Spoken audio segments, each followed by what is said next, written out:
मुंबई परिस्थितीनुसार युतीचा निर्णय होणार, मुख्यमंत्री फडणवीस. मुंबई एसटीला आर्थिकदृष्ट्या समृद्ध करणे गरजेचे आहे, एकनाथ शिंदे. नागपूर काँग्रेसने कधीच मराठा आणि ओबीसींना न्याय दिला नाही, चंद्रशेखर बावनकुळे. मुंबई राज्य पातळीवर बोलताना जातीवाचक बोलू नका, शरद पवारांच्या सूचना. मुंबई एसटी कर्मचाऱ्यांना 6,000 रुपयांचा बोनस जाहीर. मुंबई राजकीय पार्श्वभूमी नसलेल्या 50% तरुणांना संधी देणार, शरद पवार.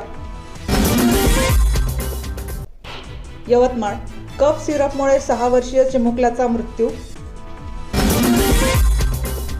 नाशिक बंदी असलेल्या मांगूर माशाची तस्करी करणारी टोळी अटकेत.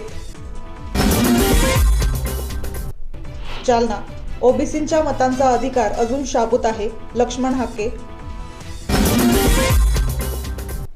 पुणे इंजिनियरला लाजवेल असा अजितदादांचा अभ्यास, रुपाली चाकणकरांचे ट्विट.